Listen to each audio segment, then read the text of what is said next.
The first general rule is that declaring a hadith as sahih or da'if is an ijtihad issue. I am telling you this is a very important point, but you say that Imam Bukhari, may Allah be pleased with him, explained this hadith in his own sahih. Therefore the hadith is correct, absolutely correct. But is this not the ijtihad of Imam Bukhari? Imam Bukhari is not a prophet, he is not a messenger. He did an investigation. On the basis of the investigation, he found out that this hadith is correct. He took the hadith. Imam Muslim investigated. He found out that the hadith is correct. He took the hadith. So his declaring a hadith as sahih or declaring a hadith as da'if is his own ijtihad. You cannot say that now the whole world will accept that ijtihad. It is possible that not many mujtahidin will accept it, but you and I will, but many mujtahidin say that no, this ijtihad of Bukhari is correct. They have the right to ijtihad, and they will also get sawab for ijtihad, but we disagree with that ijtihad. He is also a mujtahid. We disagree with the ijtihad of Imam Muslim, because he is also a mujtahid. The common man does not have the right. What right do common men like me and you have to directly say that I do not believe in the ijtihad of Bukhari and Muslim? Yes, I can say on the basis of a mujtahid that if that mujtahid did not believe, then how can I believe? Look at his argument. Tadrib Ravi is famous. It is a book of usool hadith. Imam Suyati, Ra. says, Wajidi Salamat hadith is correct? While talking about its conditions, there is a condition in it that there should be no illat in hadith. That is, illat means a disease, a defect. Now, what is illat? Illat is being defined as illat is such a hidden meaning in the hadith, which is not visible outwardly. Apparently the hadith is protected but that meaning is hidden. The flaw is hidden. Ibn Salah says that Ibn Salah has a high place in the hadiths of usool.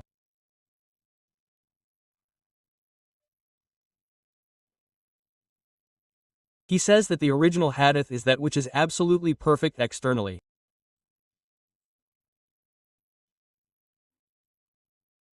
Every narrator is absolutely perfect but externally everything is correct. Internally there is some problem. Now how will this be understood? There can be many reasons for the hidden flaw.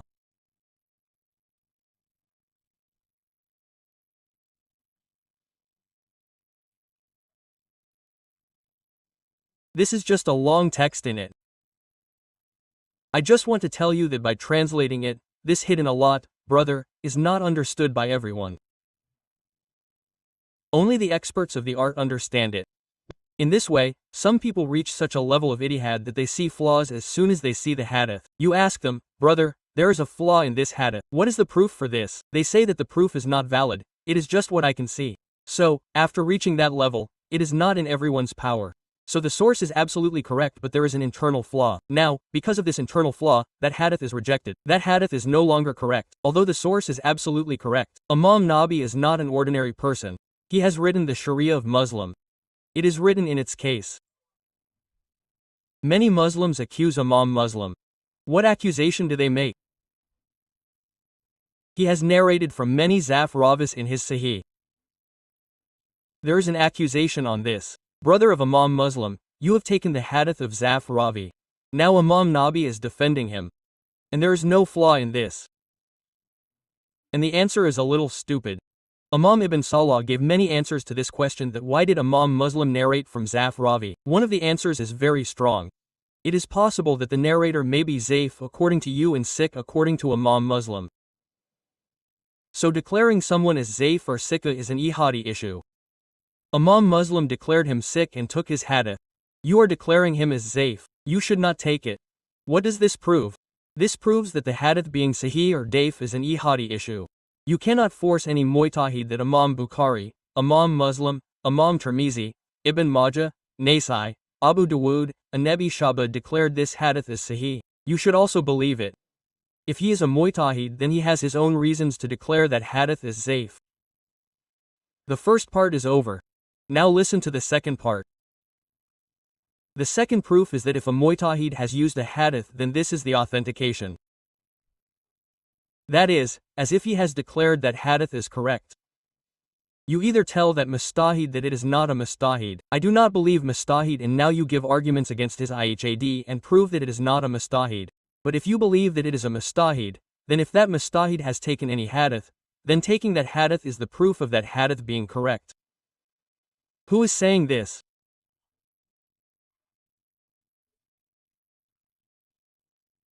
Hav Hazrat Tush Habi has written in Hadith Kabir that there is a hadith on which Imam Baqi has criticized, in which he says that both Imam Ahmad and Ibn Munjir have cited this hadith as Hadith Ahmad Mujir Jama Dalil.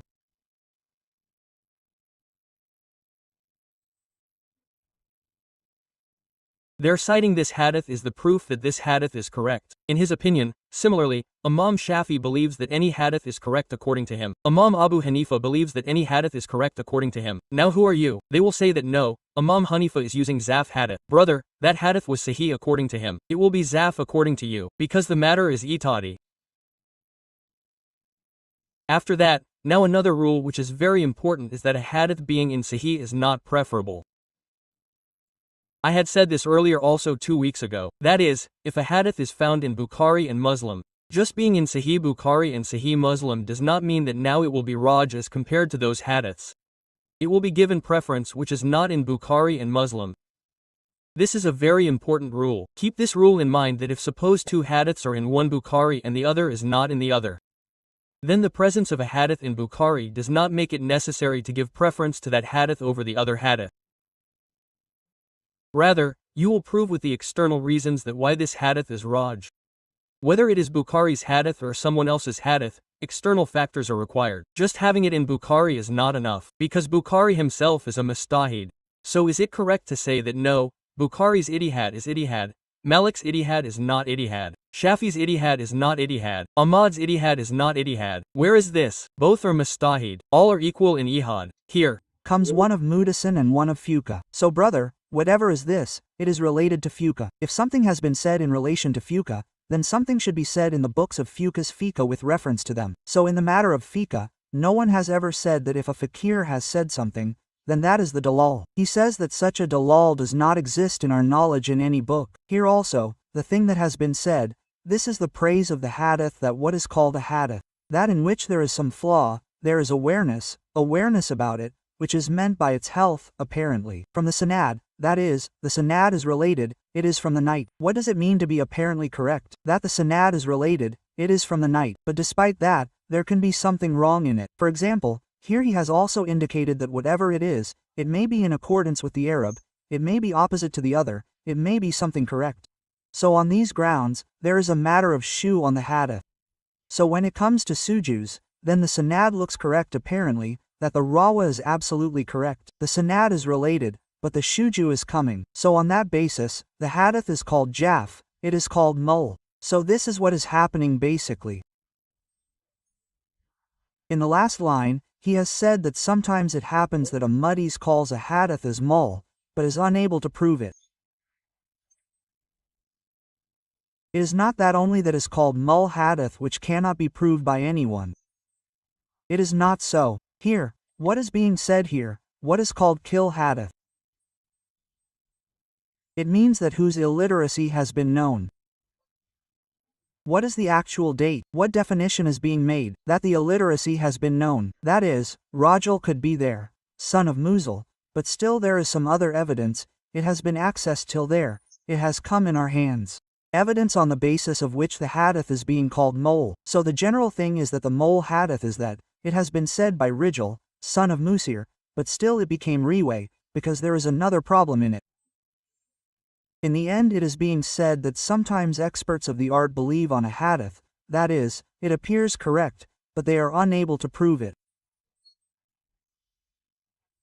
This does not mean that all the hadiths that are known or false have said such things without any reason. Rather, in our knowledge there is not a single such tradition that the whole community has accepted that it is false, and some just because someone said it is known. We do not have even a single example. That is, there is not a single such tradition that any imam has said that it is known and he has not explained it. He has not given any explanation for it, and only 1 in millions or crores happens. Are you making it common today? Is there a case of 1 in thousands and 1 in thousands? There is not even a single example in thousands or crores. This thing that is being said, it happens like this. This happens. But there is no practical example of this. A thing which is such a rare case which happens only once in millions. Are you making it common today? Have all such madrasa said jaf like this, without any argument? That's why fuqaha. Then what else to implement there? And one more thing is that do these people who give such examples, do they believe when we present the mudasis to Z? It is very far-fetched to know. To Z means with argument. Without argument is a far-fetched thing. When we present it with argument, that Imam said Kuf, Fala said Jaf, plus there is argument, still they do not believe, and here they say that no, look, it is believed without argument. In the world of hadith, hey, you do not believe with argument. How will you believe without argument? This principle of hadith is not only about the ma'lul, that is, about rejecting it, but not about accepting it. This principle, which is a very rare principle, is in the category of rejecting hadith. It is not in the category of accepting. Now, if you have to implement it, in the category of F, then where do you have to implement it? That if a fakir has called a practice as bid'at, wrong, then should you accept it without any proof? That he has called it sunnah to someone, or has given a fatwa to do this. That is, whatever the fakir has said to do, you cannot put it in that category. Where will you put it? Where an imam has called a practice as bid'at to someone. So do not accept the proof. So as Shaikh Sahaban said, just like a muddies can smell that this is not proven, similarly a faqih can also smell that this thing cannot happen in Shariat. So, if you want to implement this point of usool hadith in the category of fiqh, then you go to that place in the category of fiqh and implement it where a faqih is rejecting something that is coming from Shariat. He is rejecting it, right? That someone is giving a fatwa, because there is no such rule in usool hadith that if a muddies says the right thing then you should believe it with closed eyes. In the context of rejecting the maloon, it is that if he rejects it, then even if he cannot give an argument, it still has a weight. But it is not said that he said the right thing and then it also has weight. Now no one in the world can say that it is right. It is not like that. So this thing is also very important. Keep this in mind as well. Look, it has been said here that Baz wrote that Mudasan has used it from this. He has taken the argument from this and has taken the argument from the judgment. So, it seems that this thing is correct in their eyes. There are many points here. The first point is that this thing is about the hadith of those people whose name is mentioned here, Imam Ahmad, Imam Mujri. That is, those who are experts in the art of hadith, who are aware of the capabilities of nukush, who are from that field. So, those who have expertise in that field, if they are using it from some hadith, then it can be assumed about them that brother, when such a great expert is there, Mudasan, and he is using it, then it is obvious that this thing will be correct in their eyes. So, this is not for everyone who has expertise in nukush. Imam Abu Hanifa, about whom people want to say such things, is not from this field. They do not have the mastery of the hadith. Therefore, Imam Abu Hanifa or any other Amma like him, who is well versed in theology, but does not have mastery in the hadith. So their quoting from a hadith is not a proof that in their eyes that narration is correct. Leave it to others, in their eyes also, because those people also cite a wrong thing out of a belief. They themselves do not claim that the narration is correct. This is the first point. The second point is that when one quotes a mudseen or a wrong thing, then one should form the view that naturally they think it is correct. They are putting a proper technical decision on it. This is also not correct. It may be that why? It is not clear to them whether this narration is correct or not. Neither of the two things is clear, but still they have used it, not because it is correct, but because the joke is not valid for them. So sometimes those people do istilal. This is the second point. The third point is that some people have this principle that the hadith will be accepted in later matters. That is, it is better than qiyas, or some people follow this principle. Some people follow this principle that istilal will be accepted from the hadith. So brother, when their rule is that istilal will be accepted from the hadith, then how can you understand how you can say that their istilal is a sign of health? This can be about those ummah who have this rule, who have this principle that they do not consider istilal from the hadith valid. But about whom you are claiming at other places that even the waqif accept the hadith, then how can their acceptance be a guarantee of the hadith being correct or the hadith being correct? There is another point in this that lets assume that if some imam, fakir, has transmitted it, then that tradition is correct. Then look at whose place, what is written. From this only, it is not that the whole community will be right, who has transmitted it.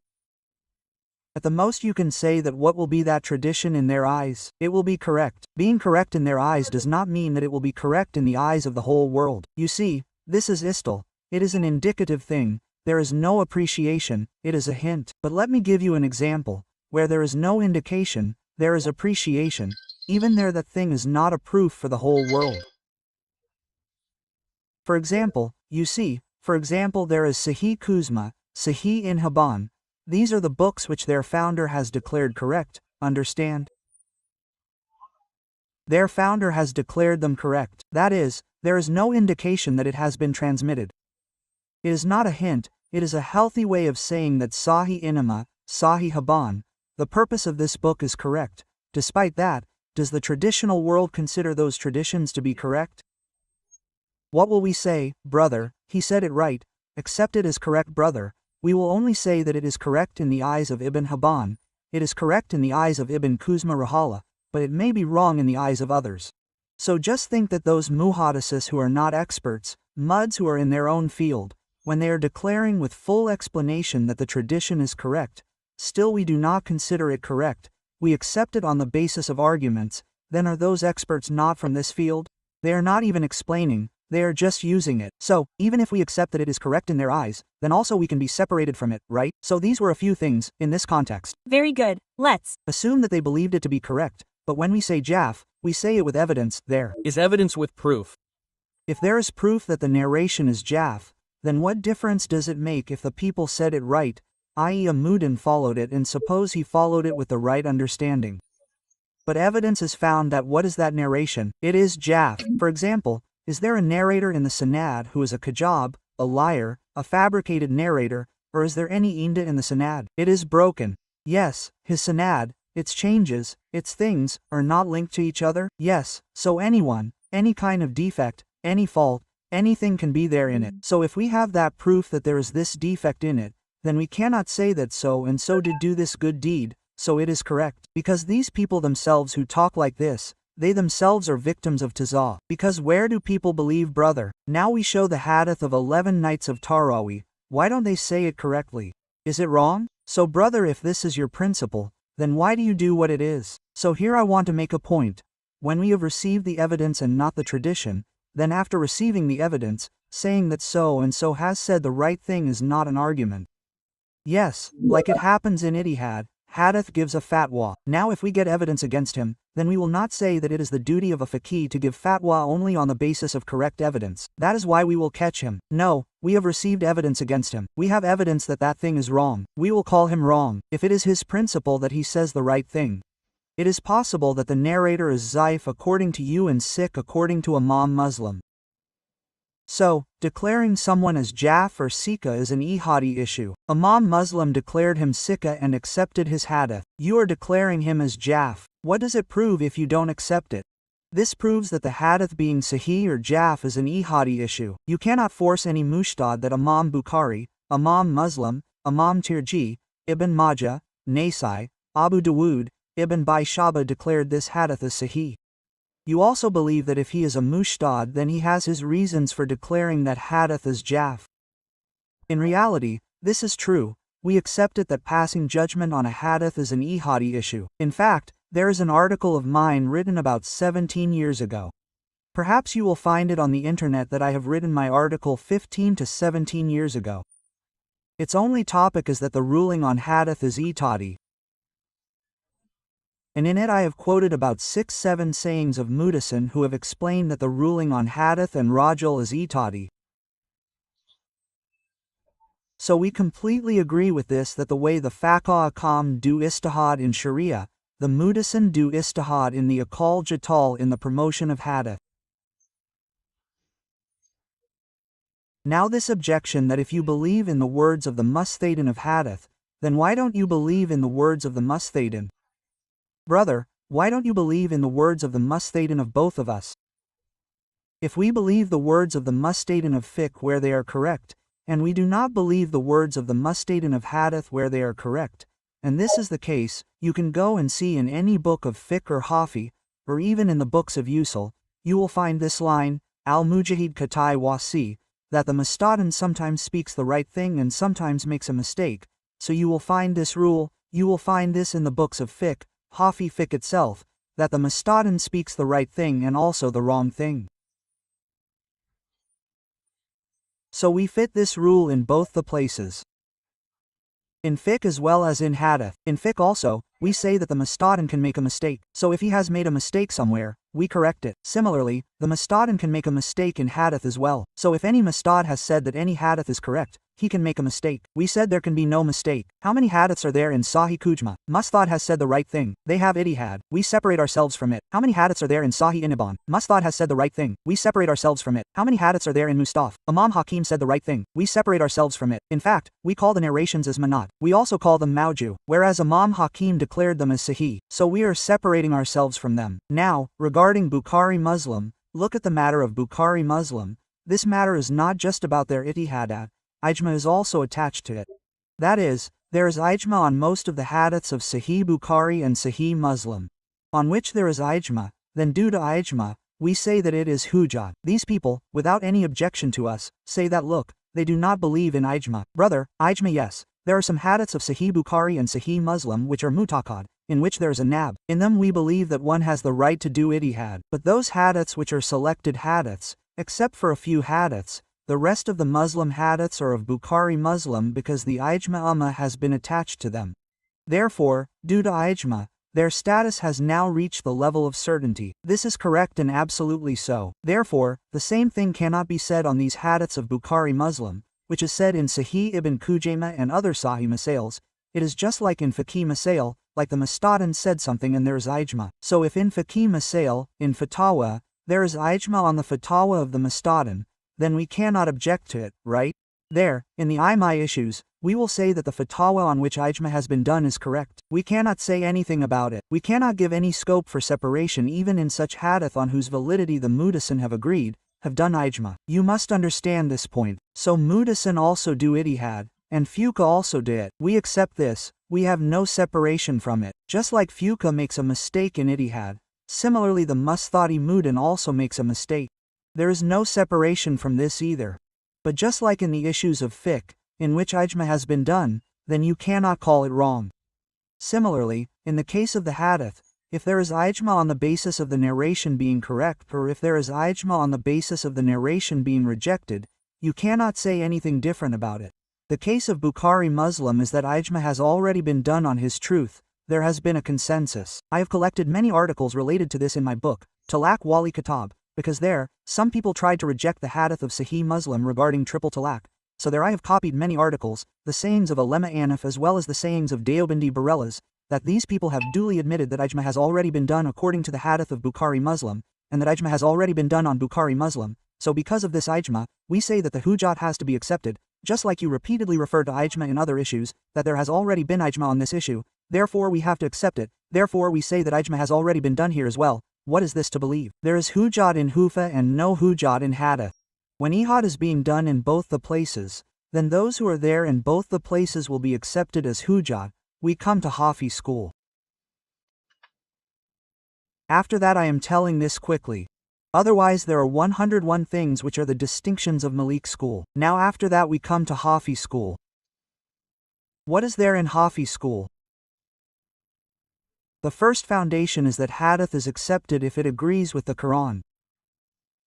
Their first principle is that brother, if any hadith, let's say, is free from the Quran Kareem, then we will accept that hadith is correct. If there is a little weakness in that source, but due to its freedom from the Quran we will accept that hadith, and if it is not free from the Quran, then we will reject that hadith, no matter how strong it is in terms of authenticity. Its example is the same as that of Fatima bin Qais Radi Allah Anha, which is a narration, which is mutlaka baina, that the woman who is divorced by giving her a divorce, will neither get any profit nor will she get a place to live. So there, the way Hazrat Umar Radi Allah rejected this narration. Why did he reject it? Because this narration is against the Quran. In the Quran, Allah Ta'ala says that wherever you live, you keep them there, give them a place to live, and in the same way, if she is pregnant, then you spend on her. Till when do you spend? Till she gives the child to heaven, that is, till her iddat is over.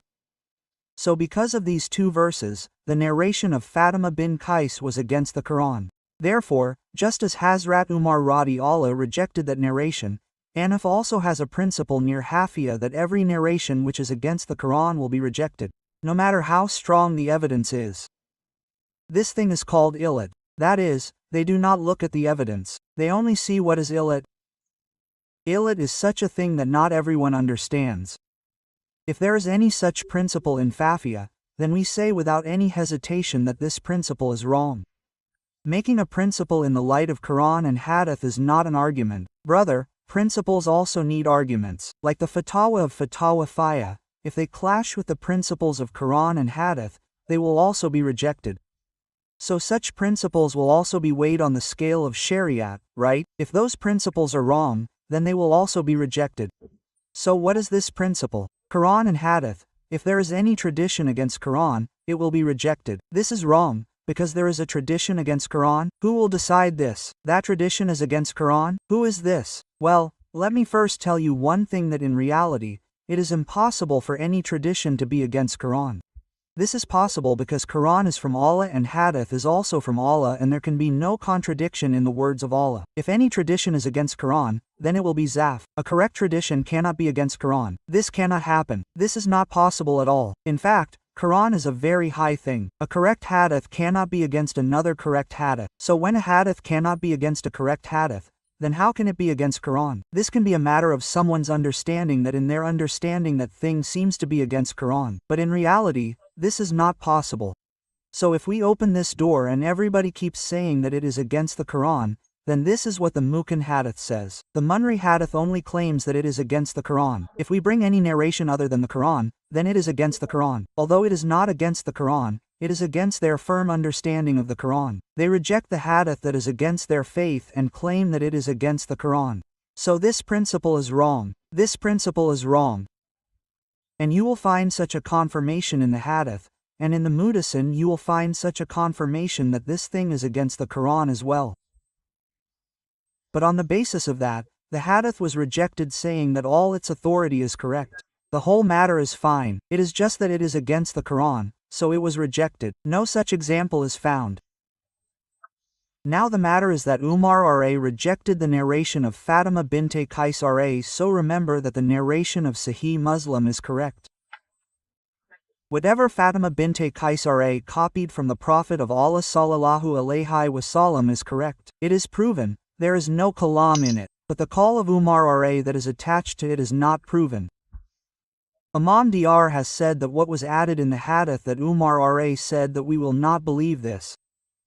This thing is not proven. All the hadiths in Sahih Bukhari and Sahih Muslim are correct, but sometimes something is added to the hadiths which is not correct. Like there is a narration in Sahih Bukhari that the Prophet of Allah intended to commit suicide and said that I will throw myself off the mountain. That Sahih Bukhari is present, but the thing that came in between with the complete tradition of Sahih Bukhari is muddled. It is not proven. In this way, a narration has also been included in Sahih Bukhari that now the child has gone to hell and there he is getting sherbet to drink. So it is not that whatever has been mentioned in Sahih Bukhari and Sahih Muslim, everything is attached with a sanad. Its complete status is also the same as that of the original narration. So, this thing which has been mentioned that Umar said that we will not believe this. This thing is not proven. First point. The second point is that if you consider this to be proven, then the principle is not that the hadith against the Quran will be rejected. What is the principle that the tradition of a woman will be rejected?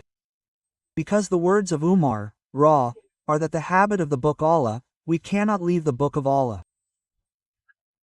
Because of a woman saying this, we do not know, Hafid advice whether she has remembered it or she has forgotten it.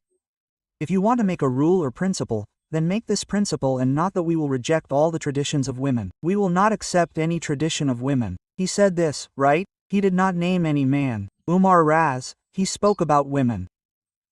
So what principle do you draw from this that any statement of a woman is against the Quran?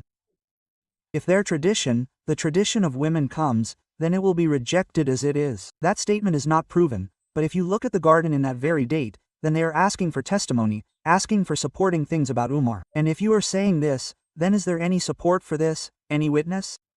So what does it mean that Umar is talking about a woman? So if you want to accept it as correct, if you want to accept his relation to Umar is correct, then take this principle that the tradition of a woman will not be accepted, and this is the principle of no one in the whole world. Second thing, third point is that the sayings that are found in connection with rejecting that tradition, attributed to Umar R.A., such sayings are found in the Sarams, about accepting it, right? That means that the tradition was accepted, right? So if we consider the call of Umar R.A. as proven that he said so, then why are you ignoring the sayings of other Sarams, who have accepted it in large numbers? So if we separate ourselves from Sahaba, then the other Sahaba Ikram, their position, their viewpoint, will also be kept in front. How can you make a principle on the words of one Sahabi like this? Where will the sayings of other Sarams go? Where will their sayings go? Why will we forget the matter of preference here? And it is not that we will make something of our own accord a principle. And the fourth thing is that before Umar R.A., there is the era of Abu Bakr Siddiq R.A., who is the ruler of Allah. What principle have they presented? If there is a conflict between the Quran and the Hadith, then what principle have they presented? Just look at that as well. There is a narration, listen to Timzi. In it Abu Bakr Siddiq R.A. says, "Why do you read this verse in the Quran? Yasu, O believers, take care of yourselves. Let that if you are on the right path, then the one who is misguided cannot harm you." Single quote. That is, the plague of a misguided person will not fall on you. Quote, this is a verse of the Quran. So what did Abu Bakr Siddiq R.A. Ta'ala say after reading this narration, this verse that wa Rasulullah, I have heard the Prophet of Allah sallallahu alayhi wasallam saying that, in Sima fam, O people.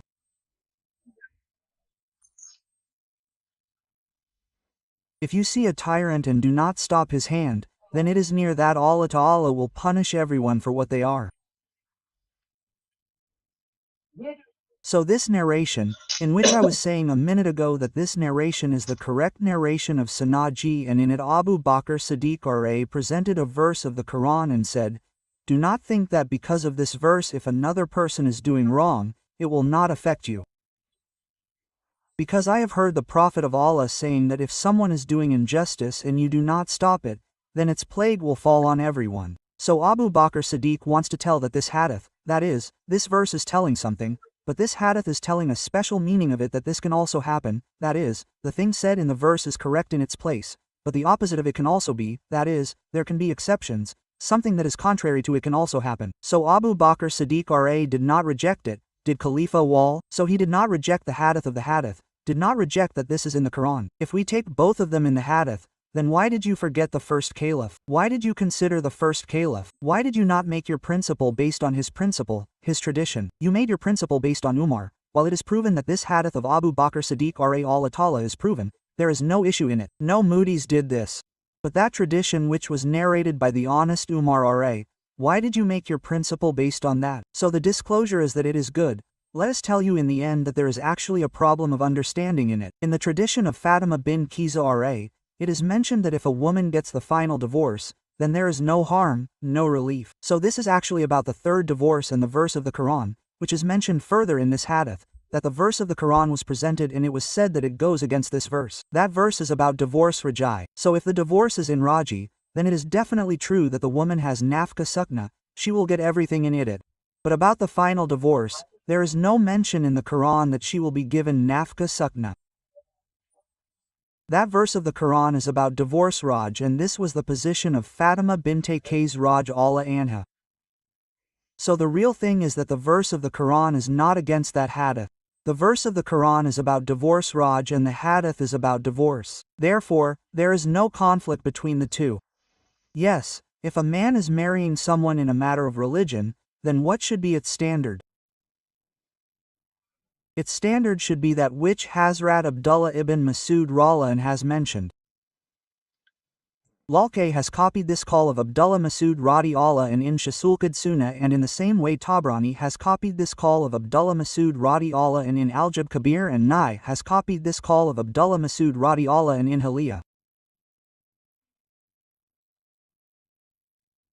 He says that you should remember that in matters of your religion, you should not follow a living person.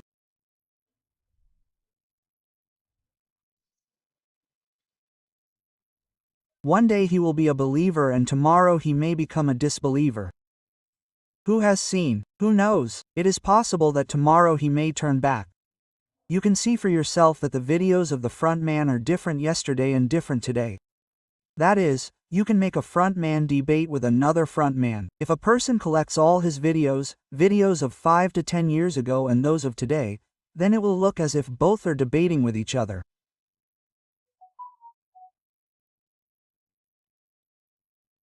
If you have to do Ida for someone, then do it for the one who has left this world, because there is no guarantee that a person who is alive will fall prey to fitna.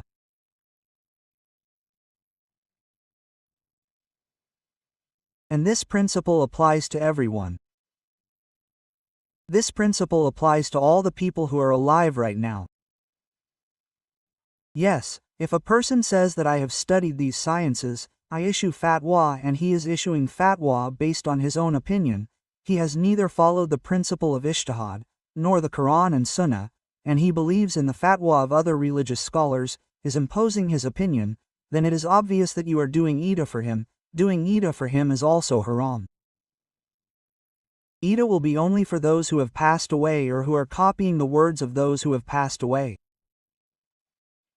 Yes, if you are criticizing the people who have passed away and the Ummah has accepted them as Aliyah, Salan, this is the condition: the Ummah has accepted them as Al-Ilm, has accepted them as Aliyah, has accepted them as Salan, and if you have believed in the words of that person, then you have violated the call of Abdullah ibn Masud radiyallahu anh. He is not an ordinary companion, he has a very high position among the companions. And this call is correct.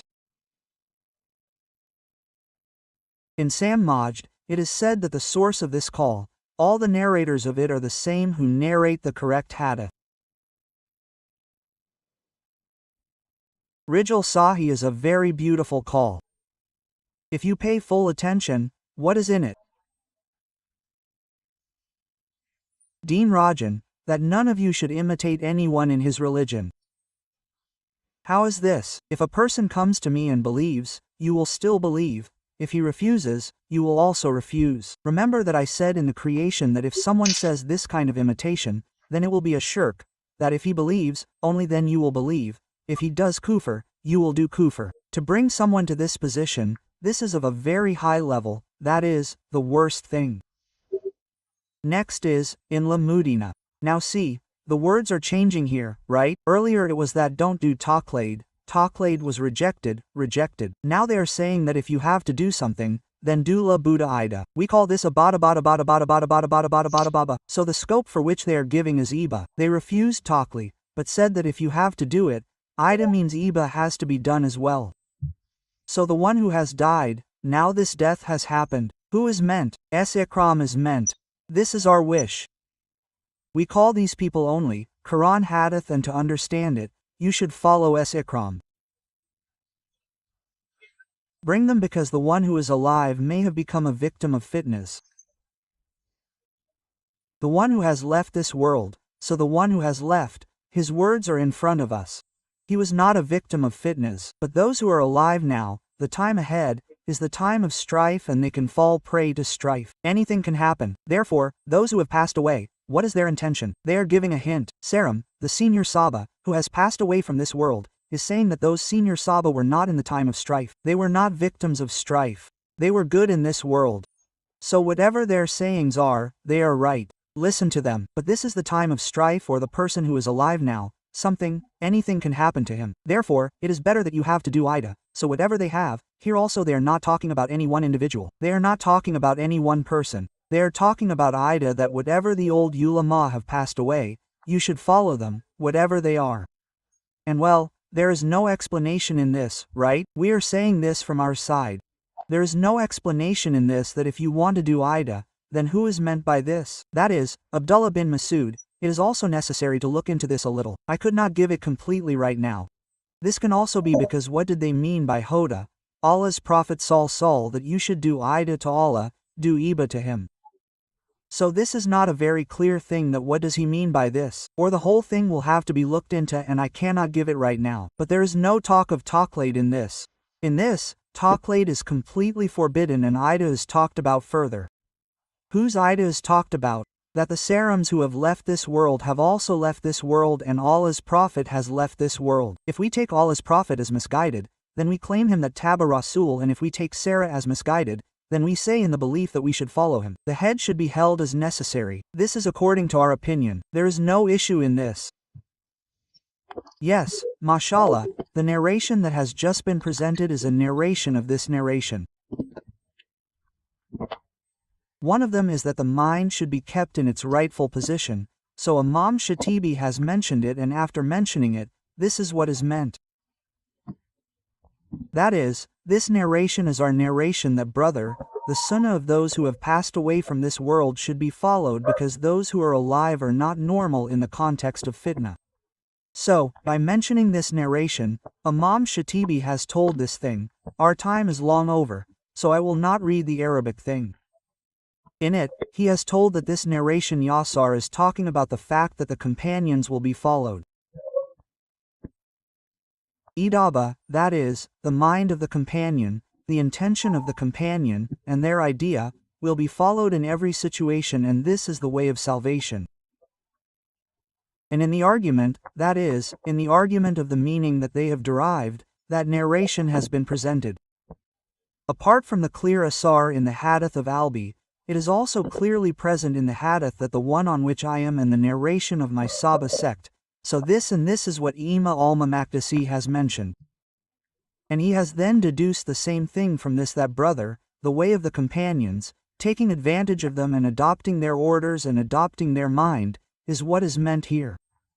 Well, the same narration that Zad brother of Abdullah bin Masud just presented, that it is being proved about Taqlid, so I am not repeating the things that Kifayat brother has said.